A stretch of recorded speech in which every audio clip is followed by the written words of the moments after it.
Welcome to the CivicLab show, program number 3. It's October 30th, 2019. I'm Tom Tresser, civic educator and public defender, and co-founder of the CivicLab, the friendly do tank for civic engagement, social justice, and government accountability efforts located in the great city of Chicago. Well, it's rainy and sleety outside, and right now, as we sit, the Chicago Teachers Union House of Delegates is sitting in decision and voting on the latest offer from the Board of Education. So who knows, we may even have some news before our program is over.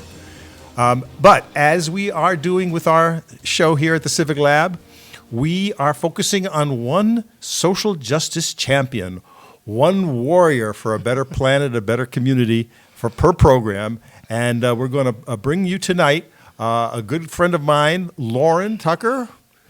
Welcome to the show. Hi, Tom. How are you? Thanks for having me. Yeah, it's my pleasure. Now, we have known each other for a few years. Yeah. I know you from Indivisible, Yep. Printers Row. Yep. So we're going to talk about Indivisible in a moment.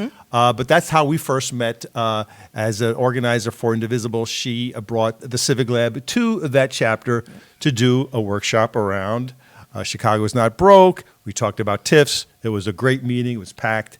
And there was so much good energy there, which is it's the hallmark of the Indivisible movement. But before we talk about that, we like to use the image here, Lauren, of superheroes. Okay. So I know the world is full of the movies and the comics. Sure. And I'm a Marvel fan. Me too, going way back. I remember the first issue of Spider-Man. I remember the first issue of X-Men and all those. And of course, my mother threw them away. So I regard people who are working in this space as kind of superheroes. And so, could you give us your origin story? Can you take us back to how did you come to do the work that you're doing? I think, to be honest with you, I think I've always been interested in social justice. I think even as a kid, I was a rather tall kid, no matter how you looked at it. Okay. And I do think my parents, it's interesting. I don't think they were as active in civil rights as they were in making sure that we fought for a decent, fair world. And where did you grow up? I grew up in Richmond, Virginia, believe it or not. Okay. The capital of the Confederacy. All right. Big family, little family? Or? Just my brother and me, and Okay. so kind of the nuclear family. And I would say that, but when I was a kid, I hated bullies. Yeah. I hated bullies, and there are two things that probably characterized me as a kid and continues to do so, is that I have a voice, a pretty loud one. Okay. So I have a voice, I use it. I think certainly I use that voice to make sure that when I saw kids bullying other kids, I just wasn't going to have So it. you even as a young kid, there's something about people abusing other people. Yeah, definitely. Okay. Yeah. And I was big enough to. I wish I had you on my side. Yeah, I was big enough at every grade to make sure that the bullies knew that wasn't. And not there's on my watch. just something about that just made you mad. Yeah, and then I think it was coupled with the fact that I had well-educated parents who, as I was growing up, we had the news on every night. Okay. And my parents never shielded us from that. And it wasn't that we were just eating dinner and watching the news. We were eating dinner and having a conversation about the news, what was happening. My father was an economist, and so he consistently made us question everything. He did not allow us to necessarily only have one point of view, but consistently made us question everything. So that was kind of that was the next table pedagogy there. Exactly. So I think we learned a lot about critical thinking at that point. We were very lucky that we had parents who were educators, so they educated. Yeah, and that was helpful. And so as you're coming up as this young person, getting some critical thinking and fighting bullies, were you exposed to any movements or causes, or because sometimes the parents drag the kid to a meeting or something like that? You know, was that anywhere? Well, I think the third part of the origin story then is the part about finding my voice. And while I was using my voice, it took me a while to find it. I grew up at a time when it was Watergate and investigative journalism, all the President's Men. And just a pause there. For our younger members, Watergate was the last time we went to impeach a president in 1973. Look at Google it. Richard Nixon. Well, it's the second to the last time. We also had another impeachment after that. That's true. How quickly we forget. So Google Monica Lewinsky, but first Google Watergate and the Watergate tapes and Richard Nixon. Okay, I'm sorry. Yeah, and it was certainly a crisis, and I got very interested in being a journalist. That was also the time Mary Tyler Moore was on TV, and Mary Richards became a role model because she was one of the few women that had a job on TV at that time. She was in broadcast news. So that's where I started getting interested in writing and impacting the culture and studying culture. And so I think those three things, right? Not, tolerating bullies, my parents educating us in current affairs, from a very young age, and then finding my voice in a variety of different ways, whether it was, I started out in journalism, ended up ironically in advertising. Okay. But was always consistently writing and speaking. Fran Lebowitz, I really love her, and she's famous. She's known for the famous writer's block, right? She had a great book, and then nothing else was happening. But she really does, make her living and make her impact through speaking and talking. And she said the opposite of not writing, the opposite of writing is not writing. The opposite of writing is talking. And I, when she first said that, I thought, well, gee, is that like, oh, you're just blabbing, you're not doing anything? But now as I've thought about it, and as I've come into my own activism, I've realized that the power of my voice and my ability to get out and articulate the things that I've learned about, civil life in America, and to really kind of rally the troops around in indivisible Chicago, that and I've even taken this voice now to hopefully budding career in stand-up comedy. Oh no, you're kidding me. Oh, you have to test some of your material out here. There you go.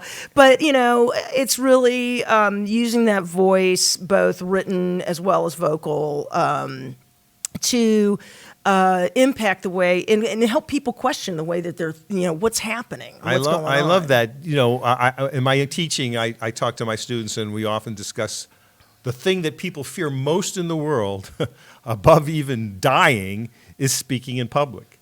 And so here you're talking about a public voice. And sometimes, by speaking, you're actually figuring out what it is you want to say. Sometimes. Right. And the willingness, and quite frankly, I think in the last couple of years, with Indivisible Chicago, is the willingness to be out there in public, knowing that what I'm going to say isn't going to go down well with a lot of folks who don't like women talking, don't want to hear black people talking, don't want to hear some of the things that progressives have to say, and being willing to go on the record and do it. There have been times that my mother has said, are you going to be safe? I don't want something to happen to you.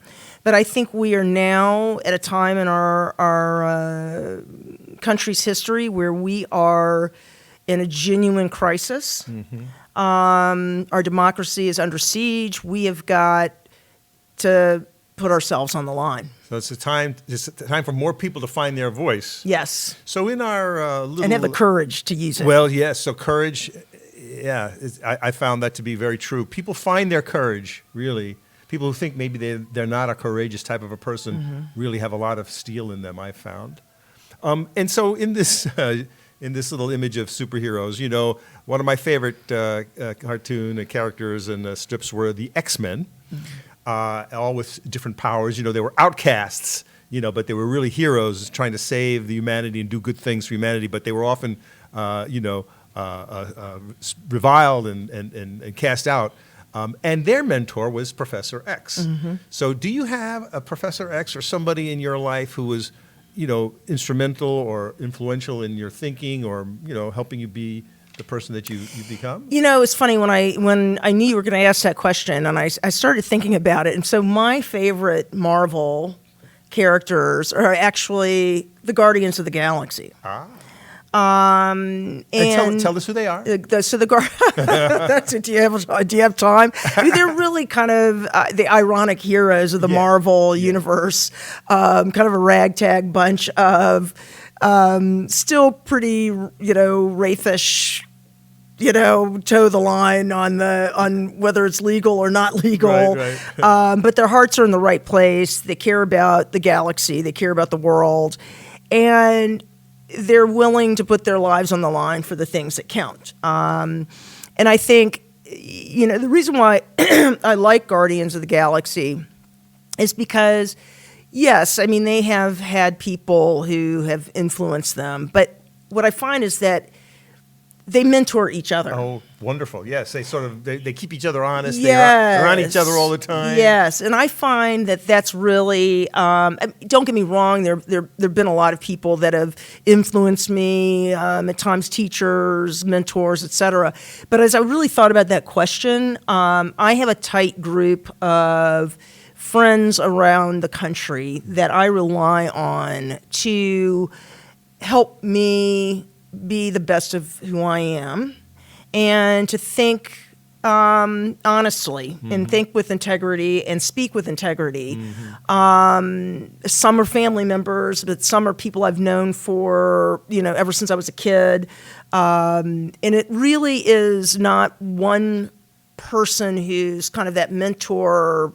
It's really this group of folks that I've known all along. And I think just like kind of the lead character, Peter Quill, once you've been through it, you thought that maybe you needed somebody like that. And then you realize, you look around and it's really these people that have been with you for such a long time who have supported you. You fought, you've argued with them, but they've been with you and they sustain you. Well, that is kind of a cool image, you know, in that genre where there are teams who quarrel with each other, and there's the badass and the wise ass, and the, you know, and the sort of the sexy one, and all. They still have that personas, but as a unit, that's how they get things done. Exactly, and they can't. And it's always the theme line or the key line of the Guardians of the Galaxy is that basically, if they aren't together, they don't succeed. And so, you know, when they're working against each other, they're arguing is when, you know, Thanos or any of the other, Watch out, comes Thanos. Yeah, we're going to get to that in a second now. But at the end of the day, when they come together is when they have their greatest successes. And you can't stop them. So Thanos is mentioned as an arch villain in that Marvel universe. So who's the villain? Or maybe another way to talk about it is the context in which you're fighting. Is there a villain or set of villains that we, you know, really need to be focused on? I think that, you know, the election of 2016 certainly, and you know, I guess, you know, we use the word woke all the time, but I don't want to kind of overuse that word, but I do think it did wake me up, as well as a number of other folks, to the dangers of complacency. We have a huge democracy, right? It's I think we're around maybe 310 million people. Okay. And I do think it has become challenging for individual citizens to engage in civic life on an ongoing basis. We're a very complex society. We have a lot of intersections that have to be considered. There's a lot of voices to be either heard or tuned out. And I do think it makes it challenging and exhausting. Yeah. And I think the biggest evil, really the biggest foe, is complacency. Okay. In the Marvel universe, that every movie that you'd see, there was always an immediate, foe, right?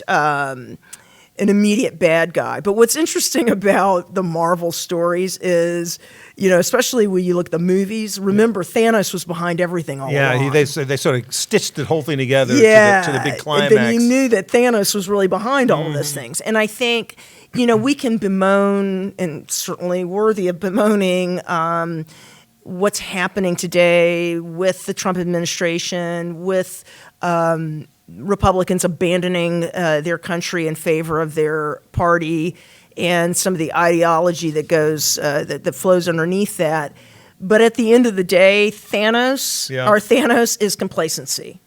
I think it's easy to get overwhelmed by this, large democracy, and we worry about getting our jobs, getting benefits, making sure we get to the next thing, buying our houses, taking care of our kids. There's a lot of stuff that gets in the way of civic engagement, and I think we have woken up to the fact that that's not good.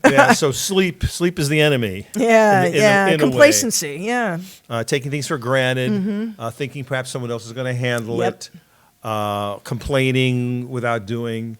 Being maybe cynical, perhaps. Like, what's the point of me doing? I'm only one person. Right. And I think, democracy cannot run on autopilot. And I think and don't get me wrong, I've always been politically active at a certain level, but I think I became a checkbook progressive. Hey, let me just write a check. Right. Yep, sure, I'm supporting you. But I wasn't organizing people out in the streets. I was going to fundraisers, and I was like, oh, this is great. This is fun. Another shrimp cup or whatever it is.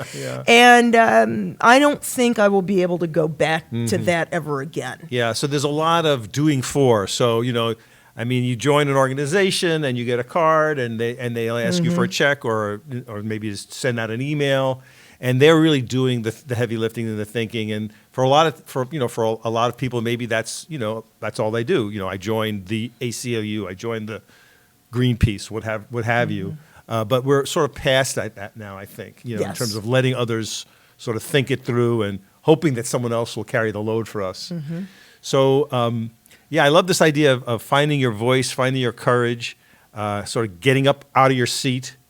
A lot of people are consumed with online things and multitasking, what do you call them, role-play games, at Farmville and all these things. And people sometimes think that liking something is equivalent to actually doing something. So we say, if you're at your computer or on your device and you're getting a message about some action or something and you like it or you forward it, that's a good start, but then you've got to go.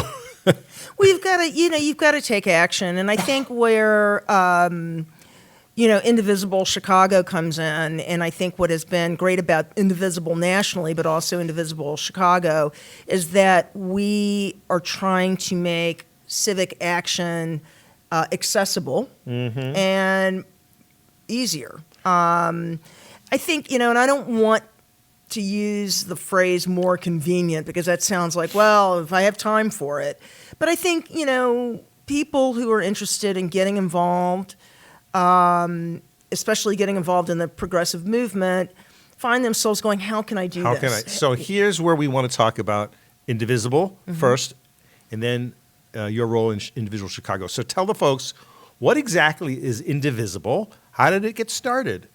Yeah, so Indivisible Chicago was started by Well, it was really started by Jason Rieger. I mean, he's the founder of Indivisible Chicago. He was inspired by Indivisible Guide, which was written by for use across the country to get people more civically engaged. And that happened right after 2006. Right after Trump got to office. So there was a website. There's like Indivisible. Yeah, and it was really a PDF that some ex-Obama operatives created to help people basically resist Trump. Okay. And to give them a way to give progressive-minded folks a way to respond to what they felt was just this overwhelming tragedy that had happened. And just in those days, it sort of caught on like wildfire. It did. I think people were trying. Everybody was trying to figure out what to do. You know, and so I think you had a lot of things. I mean, it wasn't just Indivisible Guide; it was the Women's March. Right. I think the ACLU became more relevant to people in the work that they were doing. I think Planned Parenthood became more relevant to everyone, and so I think January 2017. With the Women's March, a lot of other organizations became activated. Moms Demand Action. I mean, all the gun control groups or the gun safety groups. And so Jason really took this to heart. He started the organization with about 30 folks. Of which I was one. And I mean, he has generously called me and those other folks founders of the organization. But I think he really, hey, he has a job like everybody else, but he dedicated himself to building this organization. After the Women's March, I believe we became 1,600 strong, and today we have almost 10,000 people who are actively engaged. Well, let's show that. Let's show the image of there you are, in front of Indivisible Chicago, with a microphone in hand. There's your voice. Absolutely. So, all right. So, take us back to those early days of the 16 people, the 20 people, the small group of people meeting with this book, this manual called How to Get Involved, how to lobby the Congress and all the kinds of things that are in this book. And you decided, like, okay, what are we going to do? Yeah, I think it's interesting because as I look back on the Indivisible Guide, I mean we kind of were more inspired by it than led by it. I think one of the things that helped us really gain a lot of momentum and energy is that Chicago, in particular, has very deep progressive roots. And so I do think that there was rich soil. Now, just for a moment. So now you're in your memory. You're looking back to the 16 people, and you're looking around the room, and people are introducing themselves. Was there a lot of civic experience, or were there newbies? No, not at all. I mean, in fact, we knew we needed to do something. Yeah. So obviously, we were very inspired by a lot of what was going on with the Women's March. And some of those people, there was a lot of cross-pollination. Okay. So bottom line is we learned some things from them. They helped us kind of start to have rallies. We immediately got 3,000 people to O'Hare Airport when the immigration ban, I guess it was really the Islamic ban. Yes. And so we went out there. We joined the ACLU, again, another strong partner who helped us get off the ground. That was during a time, too, when the 30 folks, they kind of went into their own neighborhoods. Mine is Printers Row. One of the other... there were a couple of other founders in, that Printers Row group. We did what a lot of indivisible groups across the country did, was we demanded to have town halls. And that was a lot of the activity at the beginning, was town halls, and then responding to the immigrant ban. From there, we also then joined people like the Sierra Club and some of the environmental groups for the Science March. So that happened in March, right, of that year. And I think as we started to partner more, we started as a group to learn more. And then what was really good was, again, to your point, none of these folks were organizers when they started out. but we all had skill sets. I like to say this is not your grandfather's protest movement. Like, we all had modern day skill sets. And so we took those, again, marketing, using my marketing and advertising. And I always think about the fact that I've been in advertising. What does that say about me in some ways? I mean, it's paid me very well and I've had a good career. But what was great was the ability to put all of that knowledge and experience into promoting these actions, promoting what we do, and helping to grow the organization to 10,000 people. Because if people don't know that there's an action, or if they're not sure, like, what does it mean? What is an immigration ban again? Or even how do I even get to O'Hare? I mean, if people don't hear it first and then are motivated to act, then there is no engagement. So I've always thought a little bit about this work is about grabbing eyeballs and then getting hearts. And using technology to and empower, using all the tools. Right, so using all the tools. Yeah. And I think what was interesting is that group of 30 folks was heavily dominated by those of us who understood technology, understood social marketing, understood, the building of websites and the building of databases. So it was kind of interesting. That's what I mean by this was not your grandparents' protest movement. It was definitely using the power of social media and technology to give people better access and access actions more easily. So this idea of a gateway into civic engagement is something I've been obsessing about most of my adult life, and now that with Facebook is a good tool to sort of be a doorway, perhaps. And I believe there are at least 15 Indivisible Group Facebook pages now for the Chicago metro area. Yeah, most of the neighborhood groups have their own Facebook pages. We also use Twitter. We're starting to use Instagram a little bit more. With the social marketing, it's always get the right horse for the right course.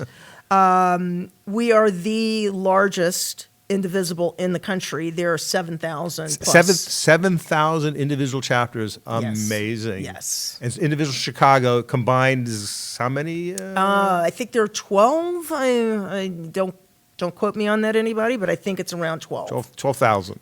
Well, it's about 10,000 people, 12,000 neighborhood groups. 12 neighborhood 12 groups, about 10,000 members. Yeah.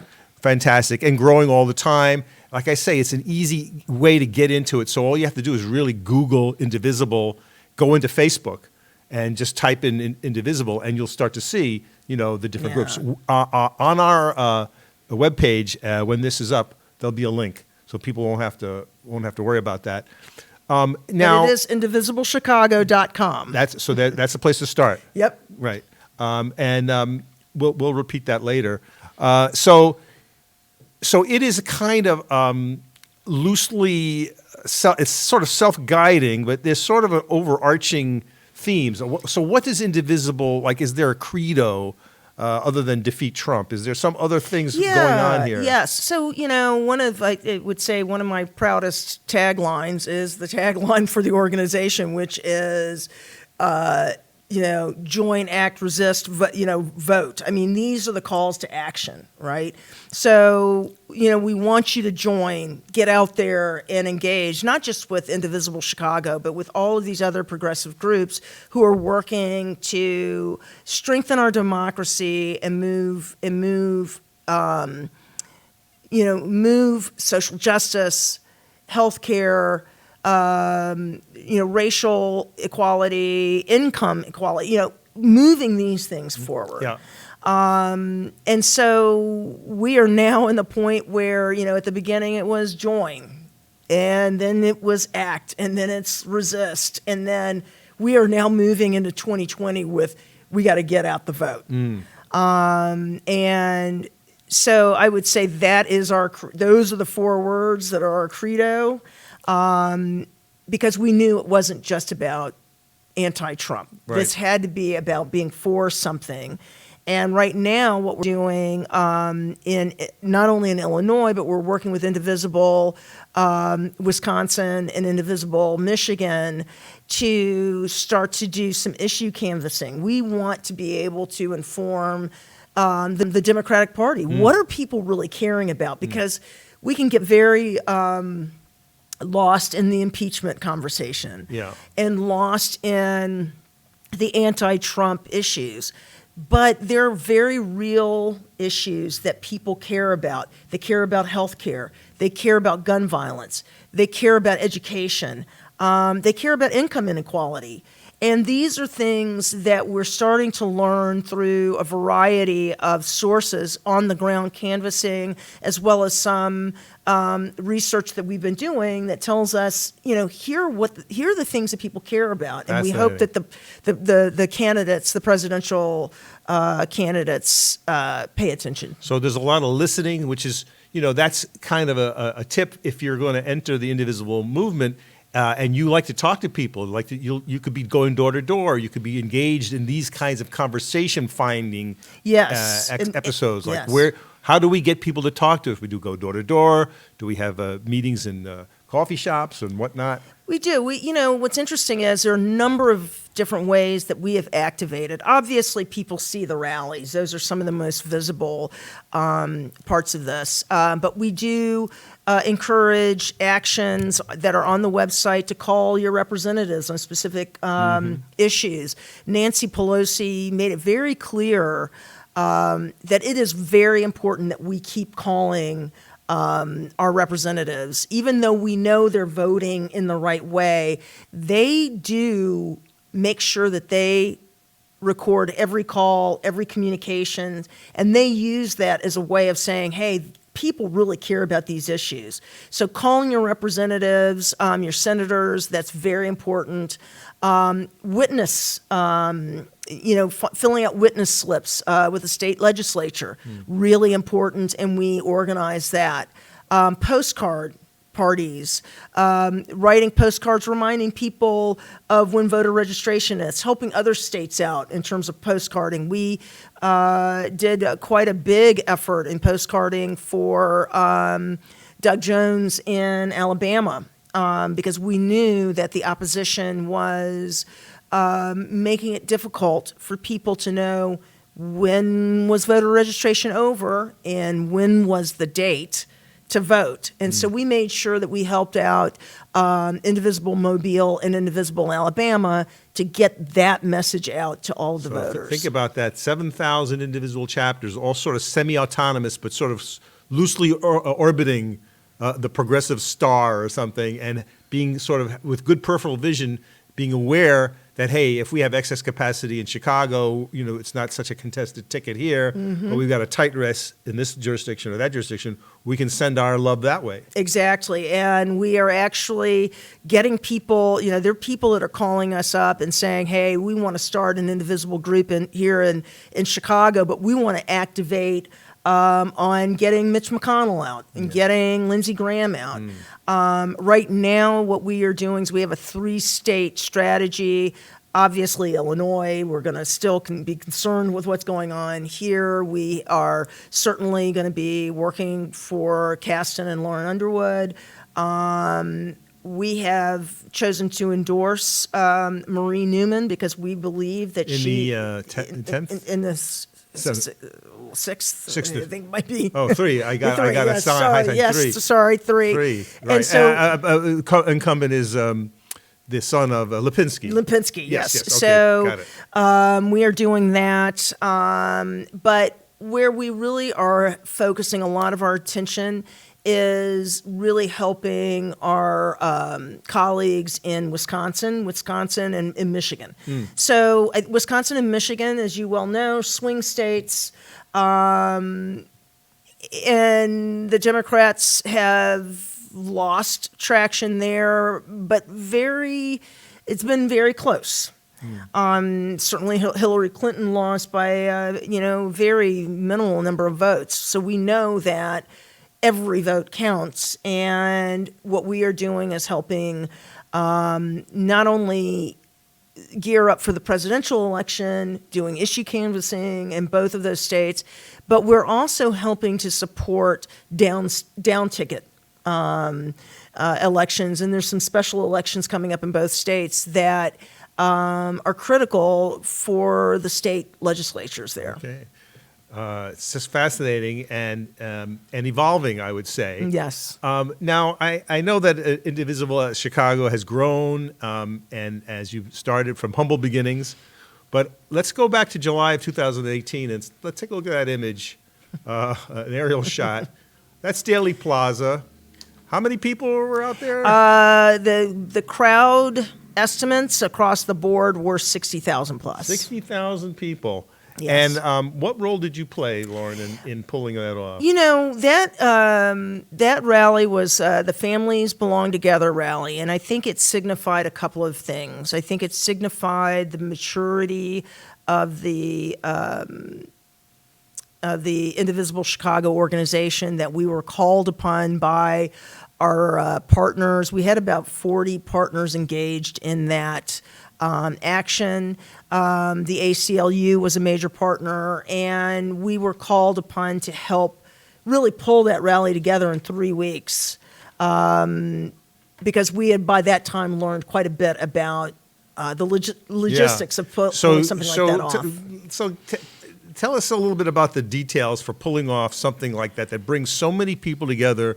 It was hot as the dickens. It was hot. It was hot. In a safe manner to have a good event. So give us a sense of what's involved. Well, you know, I think people would be surprised at how helpful the folks who manage the Daly Center I would are. be surprised. Yeah, and so really had great support from them. You know, once we kind of worked with the ACLU as a partner to get the insurances straight, getting that permit filled out, the folks there really helped us a lot. And they already do so many events that they were able to put me in touch with suppliers, whether it's the porta potties. Porta potties, the sound equipment. Yes, I mean barricades, it's exactly on the tent, the you know, the medical tents and so forth. They already have vendors that are cleared by, you know, from an insurance standpoint, and really helped me navigate through that and get all of that ambulances set up. there. Ambulances. There are volunteer doctors and nurses that are part of the progressive movement who gave us guidance on how many ambulances we needed. Right. And then the city itself provided cooling buses. And again, another thing that I think a lot of people would be very surprised about is that much of these rallies downtown and so forth, they are in the first district, you know, police district. And the commanders, you know, are actually very helpful. They want people to be safe. So they're very willing to give us guidance as to what we need to do and to help support us to make sure that everybody's safe. So the team got together to shape the event in terms of who speaks. Yeah, so there was a logistics team, which I led, and then there was another team that led the programming of the event. Okay. I was happy to stay out of that. Okay, great. There's a lot of conversations. I'm sure. Nobody actually wants to do logistics, right? Because it was a lot of running around in the heat for 3 weeks. And so I had a small team to help out with logistics, but there were a lot of people involved in the program. Well, you know, it's like show business. You know, I was the Yes. theater producer for many years. I wasn't the artistic guy, but I was the business guy. Yep. But, you know, without the program and the paying the bills and the ad in the newspaper, all the business side, there's no show. But on the other hand, if the art isn't good, then what's the point of having the business? So here we have a little bit of the same parallel. You're not responsible for the shows necessarily, Right. but the show must go on safely. Yep, I would say the most I had to do with the show is making sure that we got a DJ and he was good. Okay. And I do remember the speakers. They were powerful. There was a lot of testimony. There was some Yes. very tearful testimony Yes. of parents from the border who had just come down from there. And I would say not only, you know, that 60,000 plus crowd was a testament not only to the energy and the power of the program, the hard work that a lot of people put to get the word out very quickly and to get it, you know, to pull everything together, and all the marshals and so many people participated in supporting that event. But the 60,000 people willing, as you said, to be there on one of the hottest days of the year was a testament to how much I think Chicago cares about immigrants and people. And I think that, to me, we were only expecting 30 to 40,000 people. We ended up with 60 because I think people really do care. So what was it like? So I mean, you're in the moment. You're hoping everything goes well. And it's like the party is about to happen. Is anyone coming to my party? Oh my God, the crowd is coming. How did it feel that day as the event unfolded? For me, it was just relief that we were able to get it together and pull it off, and that nobody died of the heat. I'll be honest with you. That was probably my biggest concern. Sure. I think only 6 people fell out, and I think only 1 or 2 had to go to the hospital. We had a lot of people going throughout the crowd, giving out water. And I think the only other thing that you get afraid of is, do you have too many people or you don't have enough? And I think what was gratifying to me was we overflowed Daly Plaza, which is hard to do. Yeah, it's a big space. It's a big space, and all of the streets around it were cut off, which means people flowed into those spaces. And it just showed that Chicago cares. And this, I will just tell you a little of a personal story. I hired a bright young man who is Indian from Northwestern in January, February this year. He has an incredibly bright future as a strategic planner. We applied for his H-1B visa, and I've done that 5 other times in my career and never had anyone turned down until now. He is a critical part of my team. I have a very close-knit team, and when he was turned down, it broke our hearts. My team goes on antiquing together.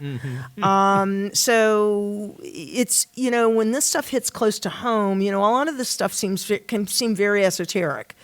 But then you realize that you are going to miss out on some extraordinarily bright people, and that there are horrors going on the southern border right now. But people aren't really understanding how vulnerable this egregious policy is, in that we are losing really bright people. He is going to move to Canada. There's nothing that can be done. And he actually told me, and I was willing to go to the mattresses for him, and he actually told me, I just don't think that it's going to be worth it. And we have a brain drain right now going to Canada because of these policies. Right. The toxic effects of the Trump administration will take decades to unfold. So we have an image of you with a bullhorn in hand. Yes. As my mother says, rousing the rabble. Get that rabble roused. Yes. So, this idea of voice, back to this image. I mean, so, here's, a tool that organizers use all the time. But, in your work with Indivisible, especially with pulling off a rally of 60,000 people with many speakers. So tell us a little bit more about this, about voice, giving voice and whose voice, and, speak to that a little bit. Well, I do think that when you are doing a program such as the Families Belong Together rally, you have to be it's not just about being inclusive. It's about giving a voice to the people that are most affected by the issues that we are addressing. So for the Families Belong Together rally, it was really important that we gave a voice to all the various immigrant communities that were being affected, that were being emotionally just torn apart by these, egregious policies. I think, at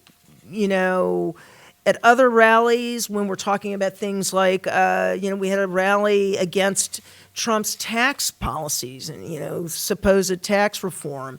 There it's really about putting together a program where we, if we can, we showcase our representatives. give them a voice to tell us what they're doing, what's happening. So there's a little bit of an educational aspect to it. I think one of the other, largest rallies that we had right from the beginning, and this was a major issue for us and continues to be, is affordable health care. Okay. The Affordable Care Act, and supporting universal health care. I think there have been, again, this is another one of those issues where people are being affected very personally. This is not an esoteric issue. It is an issue where people are not getting access to the health care they deserve to have. They're being bankrupted. They're not getting the medicines because they can't afford it. These are very personal issues, and we have people speak at those rallies who are being affected by these incredibly bad policies. We hear first-person testimony, as I remember, from the rally. Yes. Someone who just come from the border and told stories about her being separated from their parents. Yeah, and I think heartbreaking. you used a word that I think is important, and that is at each of our rallies, we try to put people on the program that can give testimony, that can give witness to what is happening, so that we are able to bring these personal stories to the folks that show up to these rallies so that they understand that this is not an esoteric issue. Well, one of the ways that people give voice and cannot plug in to all this good work, is some tools that are being developed by Indivisible. As you mentioned before, tool making is kind of part of what we have to do, and there's a tool we'd like to tell you about now, which is called Amplify. Yeah, and I will say that right now we're currently looking for some folks that can continue to provide technical support on the Amplify app. Okay. I have been told recently that we're going to focus more on the website. Okay. Because of the difficulty of supporting, of finding technical support. My hope is that we'll be able to do that, because I think the Amplify app does make it easy to take action. But the website is important, and then there are apps like Countable. Countable, I think, is one of the more important and more compelling apps for me, because they make it easy for you to contact your representatives, contact your senators, your elected officials, but they also will keep you informed about what votes are going to be on the floor of the House and the Senate, how your folks, how your particular representatives are voting. And I think one of the more important aspects of Countable is that it does give you a profile of the yay and the nay. Why are people supporting it? Why are people against it? And I think, and it gives people, we talk about voice, it gives people, it's social media, it gives people an opportunity to say, well, I'm in favor, I'm not in favor, here are the reasons, but it's also an educational tool that I think is really important. And then I think the other tool that I find to be incredibly important is Ballot Ready. Ballot Ready is really supported, I believe, by the League of Women Voters. One of the biggest challenges for, quite frankly, any voter, but what I've heard from millennials, especially those who are under the age of 35, is that they get very overwhelmed by some of the choices, especially when you have to deal with judges. And yet we're finding, given how much Trump and his cohorts are packing the courts, right. Judges are an important part of our lives. They affect a lot of what happens to us on a day-to-day basis. And yet it's easy to get overwhelmed by that. Yeah, that is the part that we tend to lose focus on here in Chicago. Yes. And they typically find that if it's, a governor or a senator at the top, that's the most votes. And by the time you get to the bottom with the judges, it could be a third of the people just not even choosing. Yes. Which helps the corrupt system. Exactly. And people get elected to those judgeships who are really not competent. And Ballot Ready actually allows you to get a better understanding, of who the Bar Association and their ratings are. And you can actually use that tool to prepare your ballot so that when you go to the ballot box, you're not standing there wondering, what am I supposed to be doing with this? So You it can requires prepare. a little work. Yes, a little research, but it's easily accessible. And if you do sign up for the Indivisible Chicago's email list, you get a very fun email called Indivisible Chicago Daily Action. So can you, I'm going to just show the folks at home what it looks like, but can you just tell us a little bit what's on here? Yeah, so the daily actions are really a great way to kind of see what our priorities are. Again, you read the actions, we'll send out a newsletter, you click on them so that you can take actions that are what your priorities might be or what you might be interested in. What is also included in that newsletter, as you see, is the Indivisible podcast. So please tune into that, where you'll start to hear a lot more about from our partners and people who support progressive politics around the Midwest. And then you can also get swag. Yeah, I some love good swag. So we do use the buying of T-shirts and hoodies and so forth as another means to I just love this whole support the thing, organization. Lauren. I swear, organization. this individual thing is just like a mushroom. It's taking off. Yes. It's giving creative people such as yourself a real chance to make. I get a sense of making. You're like making this thing happen, plugging people in. The email newsletter is just one tool that you've come up with. Mm-hmm. There's a lot of events I know that you're doing. When I look at your Facebook pages, there's always an action or a meeting. So it's a very people-powered thing, I got to say. Yeah, and when you go to indivisible.com, you can put in your address, I think it's your zip code, and then we can match you up with a local Indivisible group so that you have that connection with where you live. Again, this is all about making civic action relevant and connecting you with what's happening in a very personal way so that it doesn't seem so esoteric. Well, in our final few minutes, just so words of wisdom, we're to folks out there who are looking to engage.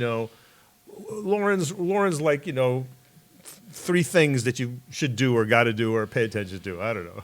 Well, I think I think one of the things that is the biggest concern, and certainly happened to me, which is why I stepped down from my position as a communications director for Indivisible Chicago, you do have to give yourself a break.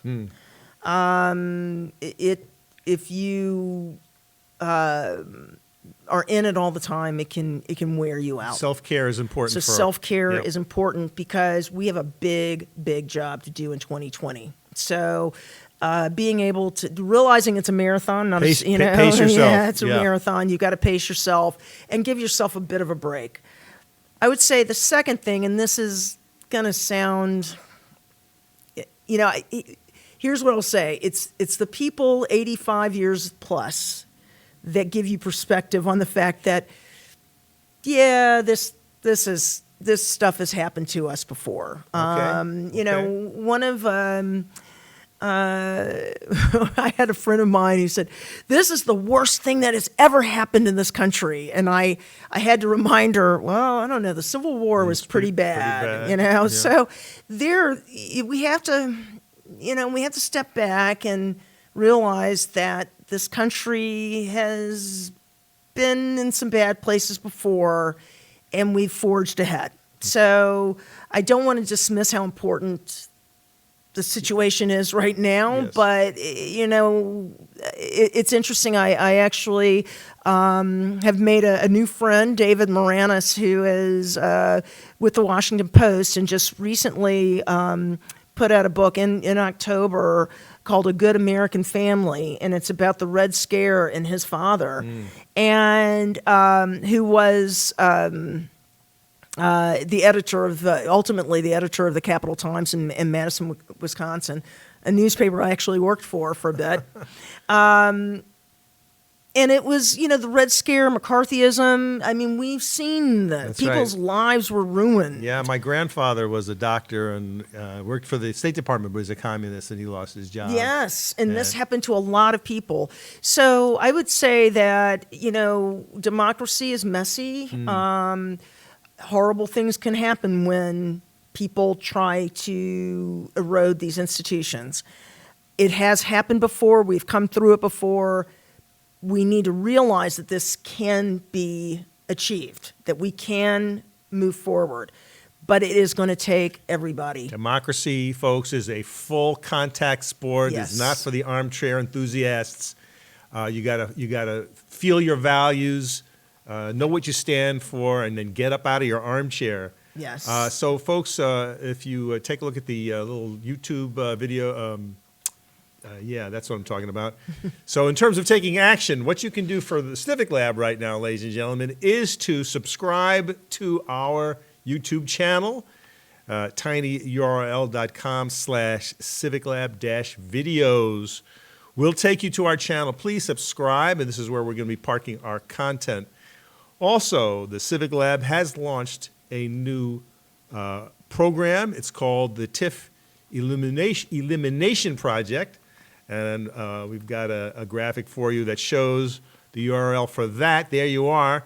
Tax increment financing, a particularly bad program that's been running in this city and many other cities across the country. We are calling them out as racist, and time for them to go. Right now, it could be that even by the time we're done with our program, that the teachers may have settled their strike. But you'll recall that the funding for the city was a big part of that, wasn't it? Yep. So were you following that at all? Yeah, a little bit. I will say that one of the things is I learned from the book Chicago is Not Broke is that there's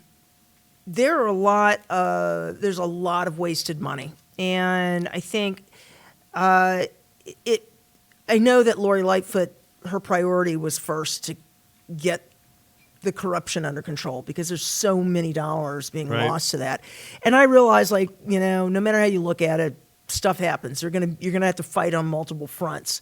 I think there was part of me that had hoped that she would be able to kind of take one at a time. I Yeah. know that's completely unrealistic, but the kinds of things that I think the teachers want from their new contract are the kinds of things that I think could be funded if we eliminated the corruption, we eliminated the TIF programs, Right. and, a lot of this money is there. It's just that it's lost through the cracks of corruption, malfeasance, and a lack of, in the wrong priorities. Well, we're referencing the book Chicago is Not Broke, Funding the City We Deserve.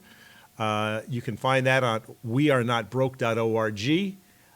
It's got $5 billion in sustainable progressive revenue sources for our great city, and it includes eliminating the TIF program, which we are now fully advocating for. We say to Mayor Lightfoot, hopefully this strike is behind us. You did the right thing by sunsetting 4 TIFs and removing about $300 million from the other TIFs, the other 141 TIFs. We say go all the way, cancel the remaining 141 TIFs, take the remaining $1.2 billion that are sitting in those TIF funds, spread them out immediately to the units of government that deserve them. That would give the Board of Education another about $800 million. We won't have any more strikes. Our schools would get librarians, nurses, the proper special education, all the things that the union has been demanding, justifiably so, and so much more. Personally, I'm for cutting class size in half, but that's a topic for another day. Ladies and gentlemen, this brings us to the end of our program. Our guest has been Lauren Tucker, one of the founders and leaders of Indivisible Chicago. Lauren, thank you so much for joining us here tonight. Thank and you. we say, go out there, folks, and start something.